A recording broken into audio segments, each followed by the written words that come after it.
हम सबके बीच में हमारे भारतीय जनता पार्टी की आन बान शान राष्ट्रीय अध्यक्ष अमित शाह जी पहुंच गए हैं। मैं आपको मेरे साथ नारा बोलेंगे, Bharatiya Janata party, Bharatiya Janata party, Bharatiya Janata party, Amit Shah, Amit Shah, Amit Shah, Bharatiya Janata party, Bharatiya Janata party, Bharat माता की, भारत माता की, भारत माता की। अब माननीय अमित शाह जी, माननीय अमित शाह जी, माननीय अमित शाह जी,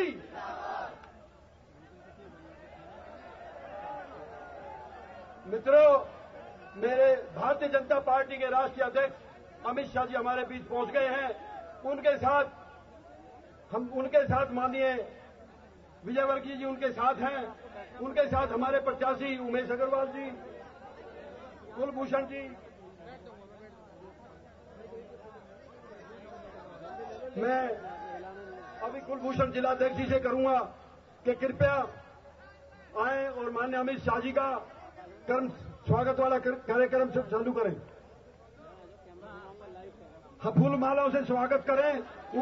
भूपेंद्र चौहान जी जिले के महामंत्री, उमेश अग्रवाल जी जो हमारे प्रत्याशी हैं, गुड़गांव में पहुंचने पर अमित शाह जी का स्वागत करेंगे फूल मालाओं के द्वारा। अम्मू जी विजयवर्ग जी का स्वागत करेंगे फूल मालाओं के द्वारा। सुभाष सिंगला जी हमारे माननीय राष्ट्रीय अध्यक्ष जी का स्वागत करेंगे फूल माला द्वारा। महेंद्र सिंह,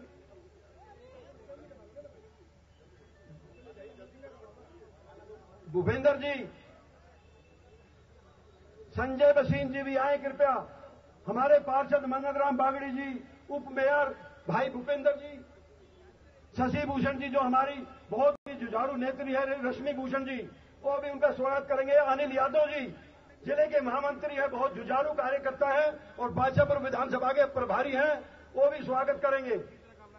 मैं अभी आग्रह करूंगा सोमदत्त जांगड़ा जी से, न्याय मोर्चा स्वागत करेंगे राष्ट्रीय अध्यक्ष जी का। सूरज गोयल जी जो इस व्यवस्था को सब देख रहे हैं वो भी स्वागत करेंगे। राजेंद्र यादव जी पार्षद कृपया आए और स्वागत करें। सभी पार्षद, सभी हमारे सम्मानीय पार्षद मंगत राम बागड़ी जी, सतीश यादव जी, राजेंद्र यादव जी, कृष्ण पहलवान जी, सुभाष पहलवान जी, सब आए और स्वागत करें।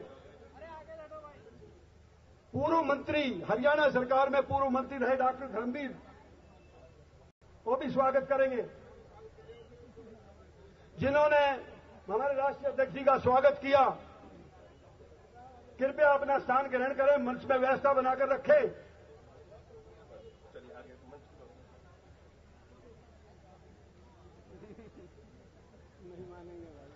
मित्रों, जोरदार तालियों के साथ बोले भारत माता की।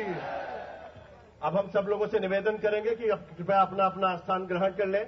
हमारे सभी पार्षद, आदरणीय मंडल अध्यक्ष, सब लोग अपना स्थान ग्रहण करें।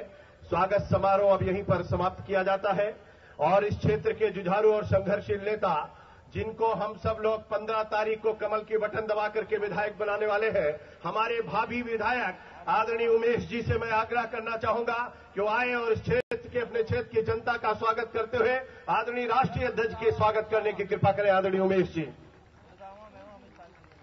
भारतीय जनता पार्टी के यशस्वी अध्यक्ष श्रीमान अमित शाह जी, हमारे मध्य प्रदेश के वरिष्ठ कैबिनेट मंत्री श्रीमान कैलाश विजयवर्गीय जी, श्रीमान महेंद्र जी, श्रीमान धनराज केला जी, गुजरात के हमारे 2 बार के पूर्व विधायक हैं, श्रीमान शेर सिंह जी, सम्मानित मंच, उपस्थित बुजुर्गों, मातृशक्ति नौजवान साथियों, मैं मंच पर उपस्थित हमारे सभी अतिथियों का इस गुरु द्रोणाचार्य की पवित्र भूमि पर हार्दिक स्वागत करता हूं, अभिनंदन करता हूं। साथियों, आज आपका आशीर्वाद, आपका प्यार, आपका उत्साह, आपकी उमंग देख करके लग रहा है कि हमारे बीच में हमारे राष्ट्रीय अध्यक्ष ही नहीं बल्कि हमारे लोकप्रिय प्रधानमंत्री श्रीमान नरेंद्र मोदी जी के छोटे भाई श्रीमान लक्ष्मण जी हमारे बीच में आए हैं। ऐसे अतिथि का मैं हृदय से स्वागत करता हूं। चुनाव के प्रारंभिक चरण में इन्होंने गुड़गांव के लिए समय दिया, इसके लिए भी मैं तहे दिल से इनका आभार प्रकट करता हूं। मैं आभार प्रकट करता हूं आप सबका जो इनके स्वागत के लिए यहां पर आए हैं। मुझे केवल एक बात कहनी है कि सिर्फ ख्वाहिशों से नहीं गिरते फूल झोली में, सिर्फ ख्वाहिशों से नहीं गिरते फूल झोली में। इसके लिए वक्त की शाख को हिलाना होगा और कुछ नहीं होगा अंधेरों को बुरा कहने से, अपने हिस्से का दिया खुद ही जलाना होगा। आज हरियाणा की जो सरकार है, केवल इसको हम कोसते रहेंगे तो उससे नहीं होगा, बल्कि हमें परिवर्तन के लिए आने वाली 15 अक्टूबर को पूरे हरियाणा में भारतीय जनता पार्टी के पक्ष में मतदान करना है और करवाना है। केवल इसी अपील के साथ मैं पुनः माननीय अध्यक्ष जी का, सभी अतिथियों का और आप सबका हार्दिक स्वागत करता हूं, अभिनंदन करता हूं। धन्यवाद।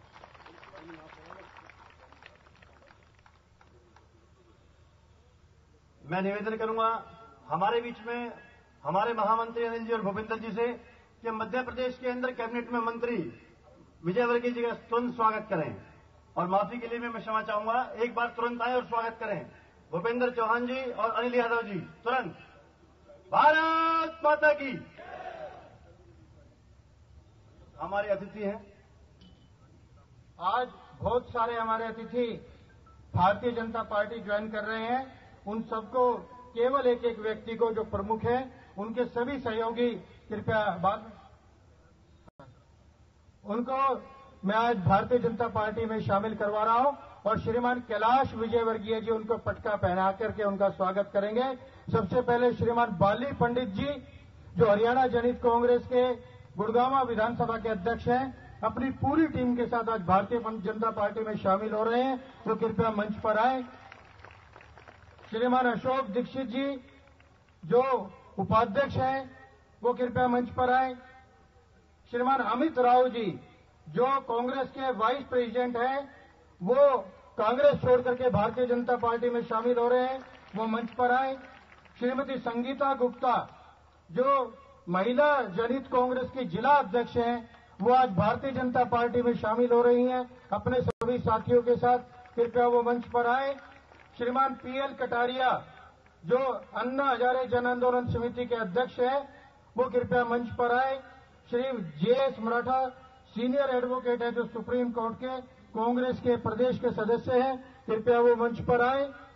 श्रीमती विजेता मलिक जी जो हरियाणा जनहित कांग्रेस की सांस्कृतिक प्रकोष्ठ की प्रदेश की चेयरपर्सन है, कृपया वो मंच पर आए। प्रतिभा ठाकरान जी कृपया मंच पर आए। संदीप तरुण जी, संदीप चौधरी जी, पूनम बूरा जी, भीम सिंह राठी जी जिन्होंने पिछला विधानसभा चुनाव बहुजन समाज पार्टी के टिकट पर लड़ा था। विनोद यादव जिला सचिव है कांग्रेस के, वो मंच पर आए। संजय यादव, राजेंद्र सिंह खटाना, ब्रह्म प्रकाश खटाना, सुभाष तंवर सभी कांग्रेस को छोड़कर के भाजपा में शामिल हो रहे हैं। श्री धनराज केडिया जी अग्रवाल समाज गुड़गांव के अध्यक्ष हैं, वो कृपया मंच पर आए। सतपाल अग्रवाल जी जो धर्मानी हेल्थ केयर के चेयरमैन हैं, कृपया वो भी मंच पर आए। श्री ब्रह्म खटाना जी वो मंच पर आए। ये सभी लोग आज भारतीय जनता पार्टी में शामिल हो रहे हैं। कृपया जोरदार तालियां नहीं रुकनी चाहिए साहब। इतने वरिष्ठ लोग आज भारतीय जनता पार्टी को समर्थन दे रहे हैं, उसमें शामिल हो रहे हैं। श्री पूनम बोरा जी हरियाणा जाट महासभा के जिला अध्यक्ष हैं, वो कृपया मंच पर आए। ये सभी लोग आज भारतीय जनता पार्टी में शामिल हो रहे हैं। श्रीमान कैलाश विजयवर्गीय जी जो हमारे वरिष्ठ कैबिनेट मंत्री हैं मध्य प्रदेश के, वो इनको पटका पहना करके भारतीय जनता पार्टी में शामिल कर रहे हैं। हमारे राष्ट्रीय अध्यक्ष श्रीमान अमित शाह जी की मौजूदगी में, उनके नेतृत्व में इन सभी का मैं भारतीय जनता पार्टी में आने पर स्वागत करता हूं, अभिनंदन करता हूं। धन्यवाद। बहुत बहुत धन्यवाद। जोरदार तालियों के साथ स्वागत। हमारे मंच पर मध्य प्रदेश के वरिष्ठ मंत्री और हरियाणा चुनाव के प्रभारी के दृष्टि से जो काम देख रहे हैं, चुनाव प्रभारी के रूप में नौजवानों का हौसला अफजाई करने वाले और हम सब लोगों को अपनी रणनीति के तहत काम पर लगाने वाले ऐसे आदरणीय कैलाश विजयवर्गीय जी हमारे बीच में हैं। मैं उनको सादर अनुरोध के साथ आमंत्रित करता हूं कि आए और गुड़गांव की जनता को संबोधित करने की कृपा करें। आदरणीय कैलाश विजयवर्गीय जी, जोरदार तालियों से स्वागत। धन्यवाद महेंद्र जी। मंच पर उपस्थित भारतीय जनता पार्टी के यशस्वी अध्यक्ष माननीय मोदी जी सरकार के बनाने वाले बहुत ही महत्वपूर्ण शिल्पकार, ओजस्वी वक्ता, कुशल संगठक, हम सबके मार्गदर्शक आदरणीय अमित शाह जी, जिनको हल्दी लगी है और बहुत ही तेजस्वी उम्मीदवार है हमारे आदरणीय उमेश अग्रवाल जी, मंच पर उपस्थित सभी हमारे वरिष्ठ नेतागण, चेतन जी भी हैं, यहाँ के भाजपा के प्रधान साहब भी हैं, सभी मंच पर हैं। इस समारोह में उपस्थित गुड़गांव के सभी श्रेष्ठीजन, नौजवान दोस्तों और सभी मातृशक्ति को मेरा सादर प्रणाम।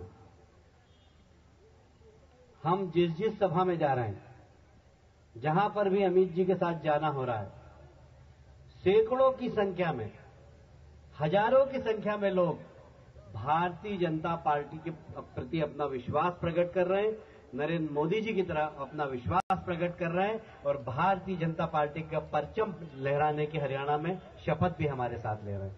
यह सिर्फ गुड़गांव में नहीं हो रहा है।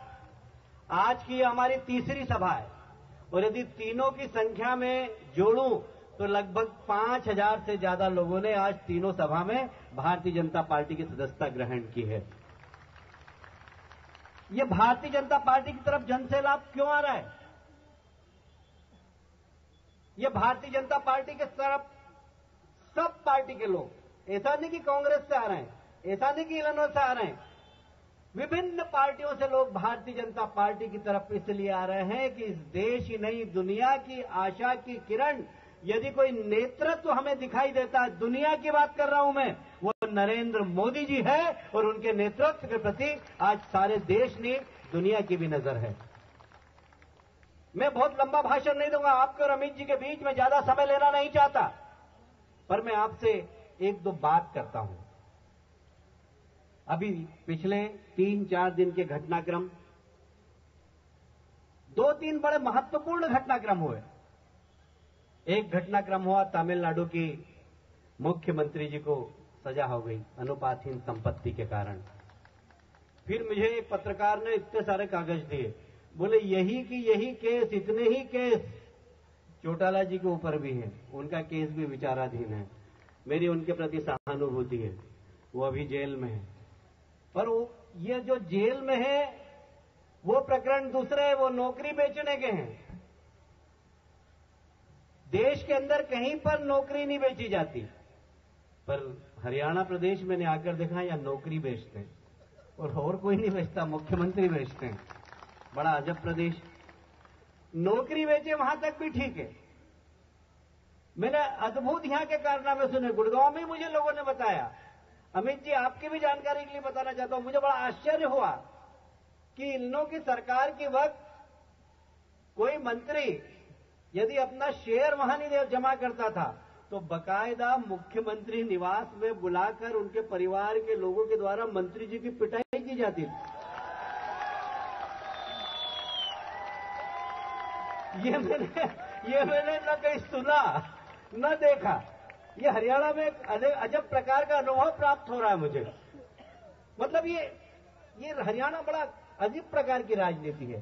पर सब अब हुडा जी हैं यहाँ के मुख्यमंत्री, बोलते हरियाणा नंबर 1, हरियाणा नंबर 1। कहां से हो गए हरियाणा नंबर 1? मैं पूछना चाहता हूं हुडा जी, किस बात में हरियाणा नंबर 1 है? वो हरियाणा और पंजाब जो हमारे देश में कृषि आधारित राज्यों के नाम से जाना जाता था, वहां के किसान इतनी अद्भुत उत्पादन क्षमता है उनकी कि हरियाणा और पंजाब दोनों के किसान मिलकर इस देश की जनता का पेट भर सकते, इतनी क्षमता है हरियाणा और पंजाब के किसानों की। पर दुर्भाग्य देखिए, वह हरियाणा जो कृषि आधारित राज्य के नाम से जाना जाता था, आज उसकी पहचान क्या हो गई है? आज उसकी पहचान हो गई है भूमि घोटाले वाले राज्य के। आज उसकी पहचान हो गई है भू परिवर्तन। लगभग 500 से ज्यादा लैंड यूज चेंज हुए हैं गुड़गांव और इसके आसपास ही, 500 से ज्यादा।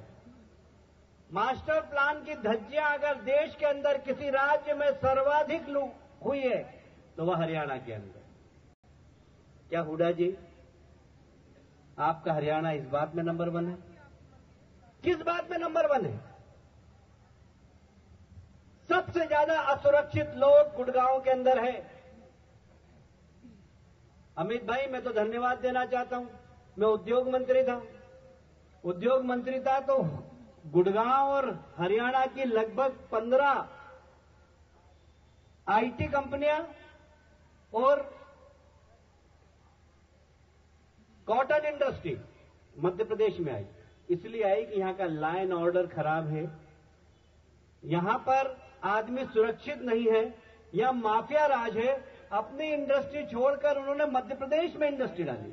मध्य प्रदेश का यदि औद्योगिक ग्रोथ बढ़ी है तो उसमें हमारे मुख्यमंत्री जी का बड़ा योगदान है, क्योंकि यहां लॉ एंड ऑर्डर बहुत खराब है।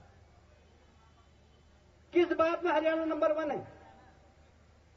यह पहला घटनाक्रम मैंने बताया। दूसरा घटनाक्रम हुआ माननीय मोदी जी की अमेरिका यात्रा। मैं बहुत छोटे से राष्ट्रीय स्वयंसेवक संघ के माध्यम से इस आइडियोलॉजी से जुड़ा हुआ हूं, इस विचारधारा से जुड़ा हुआ हूं। बाल स्वयंसेवक था, विद्यार्थी परिषद में काम किया। विद्यार्थी परिषद में ज्ञान चरित्र एकता की बात हमने स्वामी विवेकानंद के चित्र को देखकर सीखी। विद्यार्थी परिषद का आइडियल नौजवान, आदर्श नौजवान था कोई तो स्वामी विवेकानंद। मैंने स्वामी विवेकानंद जी को बहुत पढ़ा, बहुत समझा। उनके शिकागो के दिए गए भाषण को कई बार पढ़ा, कई बार उसका अध्ययन किया। उनके गुरु रामकृष्ण परमहंस को कई बार पढ़ा।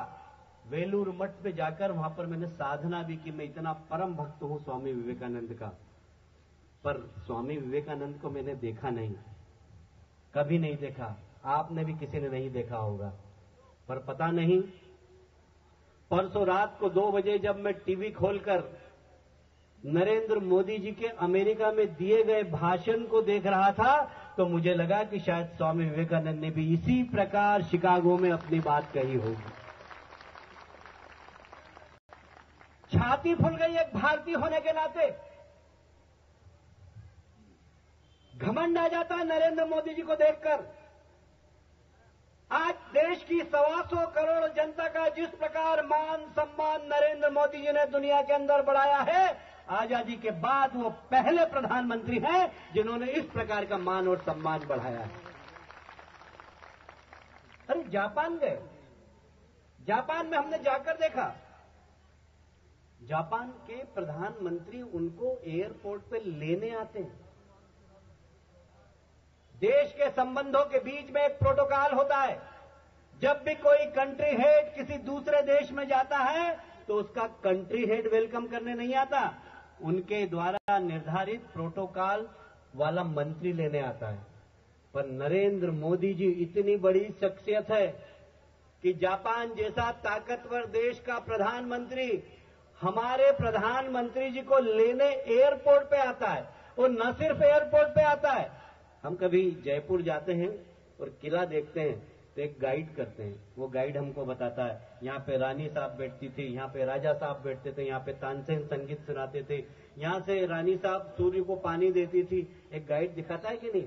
उसी प्रकार जापान का प्रधानमंत्री हमारे प्रधानमंत्री को गाइड की तरह 5 दिन तक घुमाता रहा और जापान का दर्शन कराता रहा। ये देखकर हर भारतीय का सीना छाती उसकी फूल गई। ये है हमारे देश का नेता, ये हमारे देश का नेता। और इस नेता से आकर्षित होकर आज सारे हरियाणा के अंदर एक लहर सी आई, एक बयार आई है चारों तरफ Bharatiya Janata party, Bharatiya Janata party, Bharatiya Janata party. उससे घबराकर सारे दलों में घबराहट हो गई। अभी जम्मू कश्मीर में बाढ़ आई, पहले मंजिल पर बाढ़ आई, लोग चढ़ गए ऊपर। दूसरी मंजिल पर बाढ़ आई तो लोग दूसरी मंजिल पर चढ़ गए। वहां के एक पुलिस अधिकारी ने बताया कि मैं जम्मू कश्मीर में जब गया तो एक छत पर मैंने देखा कुत्ता बैठा हुआ, बिल्ली बैठी हुई, सांप बैठा हुआ, नेवला बैठा हुआ। बिल्ली कुत्ते को नहीं खा रही है, डर नहीं रही है, कुत्ता भी इधर का मुंह करके बैठा हुआ, सांप भी बैठा हुआ, नेवला भी बैठा हुआ। दोनों एक दूसरे के अपोजिट डायरेक्शन में बैठे हुए, दोनों एक दूसरे को देखते हैं और वापस। चूहा भी बैठा हुआ, बिल्ली चूहे को नहीं खा रही है, चूहा भी वहां बैठा हुआ है। क्योंकि बाढ़ नीचे चल रही थी, सबको अपनी जान की चिंता थी। हरियाणा में भी जिस प्रकार भारतीय जनता पार्टी की आंधी चल रही है, सारे राजनीतिक दल घबराकर एक दूसरे की मदद कर रहे हैं। हुडा चौटाला जी की कर रहे हैं, चौटाला जी कुलदीप की कर रहा है, कई विनोद शर्मा की कर रहे हैं, कई गोपाल कांडा की चल रहे हैं। सब सांप बिच्छू इस आंधी के ऊपर एक छत पर बैठकर भारतीय जनता पार्टी को हराने का षड्यंत्र रच रहे हैं। पर जनता जिसके साथ होती है उसकी सरकार बनती है।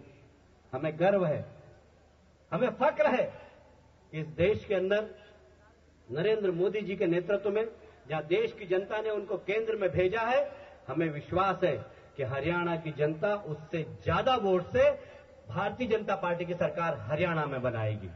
और जब हरियाणा में सरकार बनेगी तो एक ईमानदार सरकार होगी, एक ऐसी सरकार होगी। मैंने पिछली बार भी कहा था, आज इस बात को फिर दोहरा रहा हूं। मुझसे पत्रकार मित्रों ने पूछा कि क्या करोगे, मैंने कहा 3G हटाएंगे। बोले 3G हटाएंगे, मैंने कहा हटा देंगे। बोले क्या होता है 3G, मैंने क्या गुंडा गैंग। पहले जी का मतलब क्या है, जोर से बोलो, पहले जी मतलब दूसरा जी। मैंने पिछली बार एक सभा में बोला था शायद गुड़गांव में, दूसरा जी मतलब गुलाबी गैंग। कौन सी गैंग? और तीसरा जी यानी ग्रीन गैंग। तीसरा जी यानी, तो कौन कौन से 3G हटाएंगे?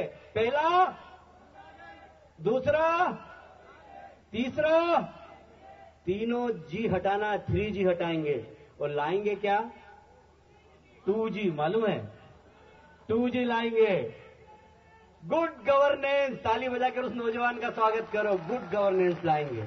एक ऐसी सरकार लाएंगे जो बेरोजगार नौजवानों को रोजगार देगी। एक ऐसी सरकार लाएंगे जो पारदर्शी सरकार होगी। एक ऐसी सरकार लाएंगे जो किसानों की चिंता करेगी। एक ऐसी सरकार लाएंगे जो गांव की चिंता करेगी। जो ऐसी सरकार लाएंगे जहां हरियाणा के अंदर औद्योगिकरण होगा। एक ऐसी सरकार लाएंगे कि तब हरियाणा नंबर 1 बनेगा जब भारतीय जनता पार्टी की सरकार आएगी।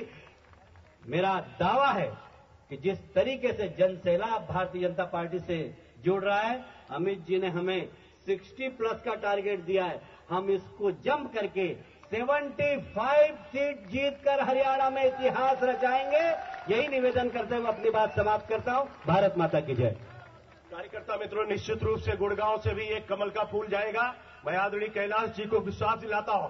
मित्रों, मैं केवल एक लाइन की बात कहना चाहता हूं। आज वो महान विभूति हमारे बीच में हमारे राष्ट्रीय अध्यक्ष है। जब उत्तर प्रदेश में प्रभारी होकर के गए तो मम्मी और बेटे को स्कूटर पर बैठा दिया, केवल 2 सीटें आई। और सपा को एक मारुति में बैठा दिया, पूरे परिवार के लोग मारुति में बैठ करके चले जाओ, और बसपा का सफाया कर दिया है। और अब पूरे भारत में आए हैं। और मित्रों, मैंने कहा था और कहना चाहता हूं, आदरणीय अमित शाह जी के साथ मेरे जैसे छोटे कार्यकर्ता ने काम किया है। और वो कहते हैं कि कुरुक्षेत्र में खड़े पार्थ को हम समझाने निकले हैं, सबरी के कुटिया में हम दिया जलाने निकले हैं, और घायल पड़े जटायु का उद्धार कराने निकले हैं, और पत्थर पड़ी अहिल्या को सम्मान दिलाने निकले हैं। ऐसे हमारे राष्ट्रीय अध्यक्ष, जिनका मिशन है मित्रों, राष्ट्रीय परिषद में उन्होंने कहा कि पंचायत से लेकर के प्रधानमंत्री तक सारा चुनाव भारत का जीतना है। और मैं उनको विश्वास दिलाता हूं कि हरियाणा में भी कांग्रेस मुक्त हरियाणा बनने जा रहा है। मैं इसी आशा और विश्वास के साथ जोरदार तालियों के गड़गड़ाहट के बीच अपने राष्ट्रीय अध्यक्ष आदरणीय अमित शाह जी को आमंत्रित करता हूं कि आए और हम सब लोगों को आशीर्वाद दें। आदरणीय अमित शाह जी, जोरदार तालियों के साथ। अमित शाह जिंदाबाद, अमित शाह जिंदाबाद।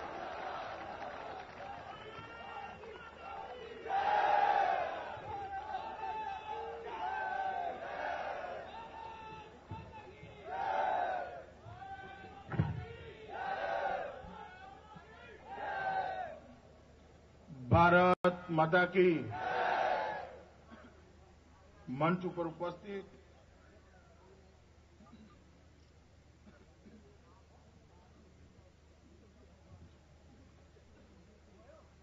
उपस्थित मेरे साथी और हरियाणा चुनाव के प्रभारी श्रीमान कैलाश विजयवर्गीय जी, यहां के प्रत्याशी श्रीमान उमेश अग्रवाल जी, श्री महेंद्र सिंह जी जो उत्तर प्रदेश से ये 2 जिलों की चिंता करने के लिए यहां पर आए हैं, सुप्रसिद्ध क्रिकेटर श्रीमान चेतन शर्मा जी, कुलभूषण भारद्वाज जी जो हमारे कार्यकारी जिला अध्यक्ष हैं, मंच पर उपस्थित भारतीय जनता पार्टी का नेतृत्वगण और आज की ये विशाल सभा में उपस्थित गुड़गांव के माताओं, भाइयों और बहनों, मैं आज आने वाले चुनाव में भारतीय जनता पार्टी के प्रत्याशी अग्रवाल जी को आप लोग जिताए, इसके लिए मैं यहां आया हूं। मगर मेरे सामने जो जनसैलाब बैठा है उससे मुझे लगता है मुझे कहीं गांव में भेजा होता तो अच्छा था। अग्रवाल जी वैसे ही जीतने जा रहे हैं।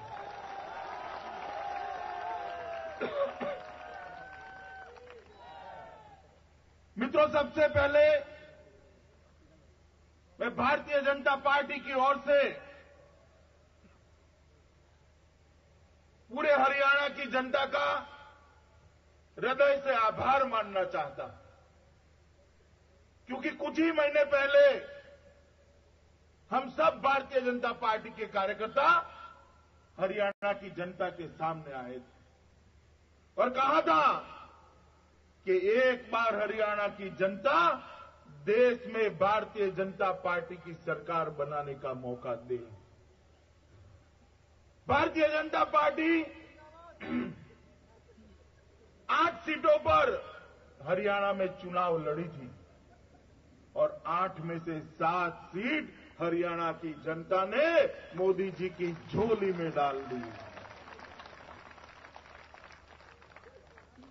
मोदी जी आज पूर्ण बहुमत के साथ भारतीय जनता पार्टी की सरकार के प्रधानमंत्री है, तो उसमें हरियाणा के जनता जनार्दन का बहुत बड़ा योगदान है। मित्रों, जिस सरकार को आपने 4 महीने पहले हिंदुस्तान में से बेदखल किया, वो सरकार और हरियाणा की सरकार दोनों एक साथ बनी थी। वो सरकार भी यूपीए की कांग्रेस की सरकार थी, ये सरकार भी कांग्रेस की सरकार है।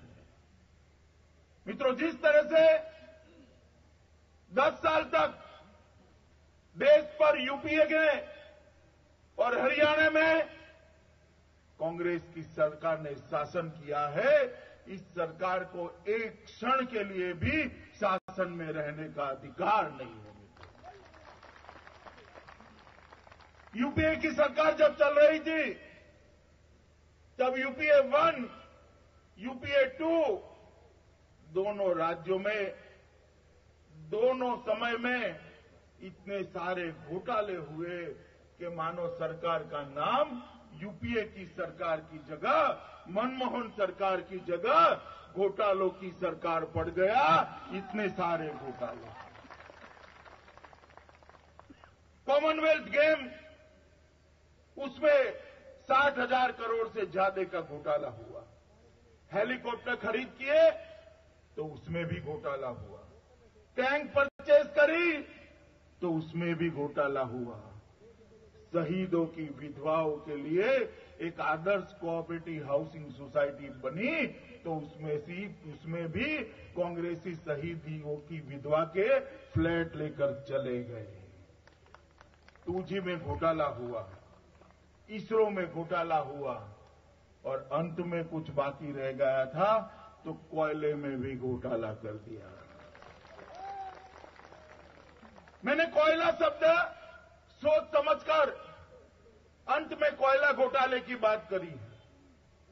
यहां पर माताएं बहनें बैठी हैं। जब गैस का जमाना नहीं था तब गांव में कोयला जलाकर रसोई पकाते थे और हमारे गुजरात में जो गांव में घर होते थे वहां कोयला रखने की जगह घर के बाहर रखते थे। यहां पर भी बाहर रखते हैं ना, क्योंकि कोयले को कोई चोरी नहीं कर जाता। कोयला हमेशा घर के बाहर रहता है और घर के बाहर से माताएं बहनें लाकर रसोई बनाती थी। कोयले को तो चोर भी चोरी नहीं करता, मगर ये तो कांग्रेसी थे, कोयला भी नहीं छोड़ा, कोयला भी खा गए।